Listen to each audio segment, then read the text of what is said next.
So you must pray, you must plan, and you must, of necessity, prepare for the journey. Take all that you receive and run with it. Any successful marriage, any successful home doesn't happen by luck or chance. It is because people are working it behind the scenes. That is why the marriage or home is successful. People are willing to do what it takes. And that is what you and I must be willing to do. Personally, I remember when my husband and I, before we started courtship, he was always talking about peaceful home, peaceful home. And I just thought he must be joking. I mean, no fighting, no fussing, no arguing. That's what he kept saying. And I thought, really? Okay, let's try. I think I actually said, let's try it. Let's just try and see if it will happen. You know, I was just going along. Let's see. Because I knew that the normal relationship, you must fight. If you're not fighting, then there's really a problem. So I just said, you know what, let's try and see. There's no problem. And we kept going, and, you know, he was teaching me, oh, if certain things happen, this is how you handle it, this is what you do, you don't need, and I thought, so it may seem hard, but it's actually easy.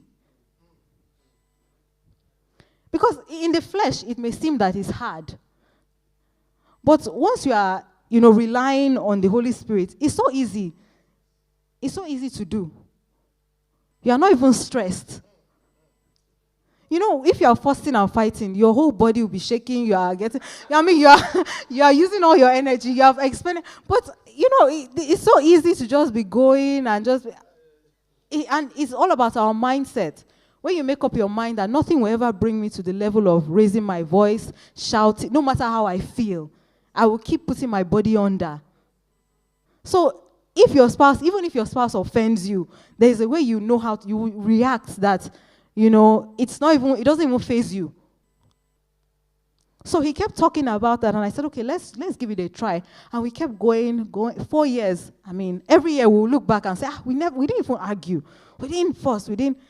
Year 2, we didn't even argue. This is wonderful. This is... And we kept going, and I just thought, wow, 4 good years. This man, I must marry him. If this is it. If this is how it is. But my point is that we were willing to do what it took.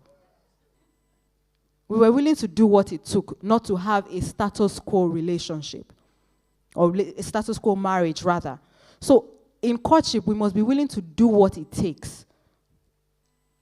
We must be willing to go on praying during the journey of marriage, of courtship and marriage, planning and preparing ourselves for the journey ahead. And once we do that and make up our minds wholeheartedly and completely, there is no how you wouldn't have a glorious marriage, the kind of marriage that God intends. So for you and I to experience the benefits that God intends, we must be willing and ready to do what is required of us by Him, not by the world.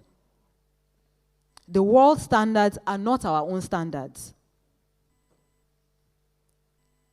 They must be looking at us and be saying, that is the kind of marriage I want. That is the kind of relationship I want. And it's my prayer that as you put it to practice fully and run with it and take all the necessary steps required of you, you won't fail in your own courtship and marriage. In Jesus' mighty name. Your own journey will be very smooth. In Jesus' mighty name. So shall it be for you.